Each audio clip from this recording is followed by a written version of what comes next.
We certainly do, Mike, and the temperatures are going to be sitting at about seasonal values, but the rain and the showers will likely continue through the evening in Toronto, but the low pressure system is departing, so it's merging with some energy that will form the new nor'easter in Atlantic Canada. We have some overnight lows that are chilly, but again, it's October, so we'd expect to see that. Certainly 5 to 10 millimeters of rain across southern Ontario expected. And it is time now for your Long Ranger. I'm Sheryl Plouffe, and we're going to look into the future. But before we do that, we are within a couple of weeks now of Halloween, aren't we? So we want to know what the forecast holds for the end of the month. We'll get to that, but first let's review where we are this week in terms of broad weather patterns. Saskatchewan and Alberta with values in the 20s, and then versus the east, where it's been cool and in many cases below average. I wouldn't say freezing, but it's been, coolish. Now, the way ahead to our weather highlights for the end of the weekend when that pattern change starts to happen is because we have this dip of the jet, the cooler air is coming in from the north, but the milder air around the return flow of high pressure into the Great Lakes. And then we also have the remnants of our nor'easter that are going to be, of course, affecting Atlantic Canada. It's interesting, when you look at Atlantic Canada, that nor'easter just continues to impact them versus what we're really calling a parade of storms for Western Canada with excessive amounts of rainfall. That's going to be really the story for the West. So this is now Monday of next week, and the forecast looks to be 16 for Toronto at this point. Might even reach 20 degrees in Windsor and Chatham by this time frame of early next week. So there's that pattern that we were talking about, the change with the warmth building in across the east. I want to mention this nor'easter as well as it develops and moves up into the Maritime provinces initially and then into Newfoundland. It's going to be an impactful storm, and we'll have full coverage of that as well. So we'll have your locals coming up in a moment. Stared Gonzalo down. They certainly looked it right in the eyes, and we have the video footage to prove it. You'll be amazed. It's pretty great stuff. We're going to show you that to you at the end of the segment. Let's take a look at where we are with regard to our weather patterns. We have a couple of different low pressure systems out in the Pacific. One is coming in to, the Juan de Fuca Strait, the Georgia Strait, increasing the winds with that.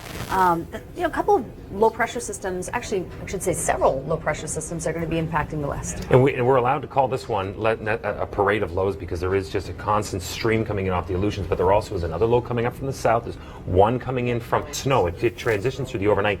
Vancouver looking at upwards of 80 millimeters of rain. You get outside of that, much more. And keep in mind, this is only through Wednesday, so it's possible that in the mountains, coast mountains, we could get more than 200 millimeters as we get closer to the weekend. Oh, certainly that potential. Been under the gun recently with Gonzalo. Gonzalo is now impacting the UK, but in terms of what we're looking at in the next, it's a nor'easter that's heading in, and we have a new team. So Jacqueline and Mark are back, but now we're sending a new team out there, Chris. Chris Sinclair, there's so many Chris's. Chris Murphy has already packed his bags. He's got on a jet plane, and he's out of here.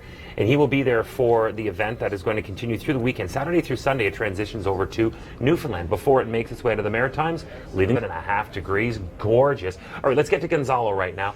This was staring down Gonzalo, looking Gonzalo right in the eye. To decipher the fact that that was the eye of Gonzalo, pretty amazing stuff. Our local forecast is coming up. We continue the story as to what is coming up next for you in the Atlantic provinces. Thank you, Chrissy. We always love endorsements, don't we? So thank you for that. Looking at our daytime highs yesterday, what did we see across the GTA and across southern Ontario? Well, temperatures were sitting anywhere from between 9 and 11 degrees. We saw 13 as high, almost 14 actually for St. Catharines. And we typically see that this time of year. It can really make a difference. A span of 100 kilometers in distance can really make the difference in those temperatures. Daytime highs yesterday, the national hotspot was Bow Island, Alberta, 27.4 degrees, record-breaking temperatures both in Alberta and Saskatchewan. For us, we're not breaking any records. We have a low-pressure system that's moving away with the showers and rain we've been experiencing. Then we're going to see a spell of very dry weather for the next span of, a week plus, in fact. Seeing some nice mild temperatures as well, seasonal. Gonzalo. I love the way you say that. My name is Gonzalo. I'm a hurricane. So Gonzalo is out, but we have some interesting video that has just come to us that we didn't even know we had until we had unearthed what Jacqueline and Mark had brought back. It's going to be some good stuff. That's right, and there's laughter in the background for you on that one too. Okay, let's take a look at Western Canada. The winds. It's about some of the winds that are going to be increasing in strength, even for the Strait of Georgia, the Juan de Fuca Strait getting some strong winds with the approach of that system. Strong wind, but also some heavy rain as well. in through the south coast. We already have for Sunshine Coast and also for Howe Sound, a good example of it right here, the warning for 80 to 120 millimeters of rain. That's what Environment Canada is issued. That's right. So it's a parade. We're calling it a parade of systems that are eventually moving into a parade. This is it. Well, I mean, it started off as that Aleutian low that kind of kept going, but then what has happened now in the more recent model runs is that we have actually a new low pressure system developing. So suffice to say, we have lots of rain on the way for the BC coast and wind too.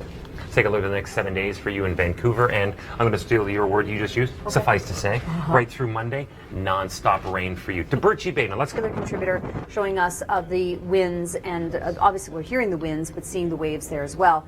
The impact of Gonzalo is now moving its way into the UK. We're still dealing with some strong winds, though, with the approach of the next system, which is a nor'easter. Bringing with it 50 to 90 millimeters of rain. Here's a quick look at how this is expected to play itself out. The low from Ontario meets up into Saturday, bringing heavy amounts of rain to our Atlantic coast. And we'll have coverage of that, of course, with our teams heading there on location to cover it live. Right. During the flood back in 2013, and the stilt walkers were so happy that they got their roadway back. I just threw that out there. 22 in Regina, and we continue on now with what our storm hunters brought back. We're going to, of course, have this video and more explanation behind it. We're just kind of giving it the real quick version, but there's a story behind it, and you're going to hear all about it after your local forecasts, which is coming up.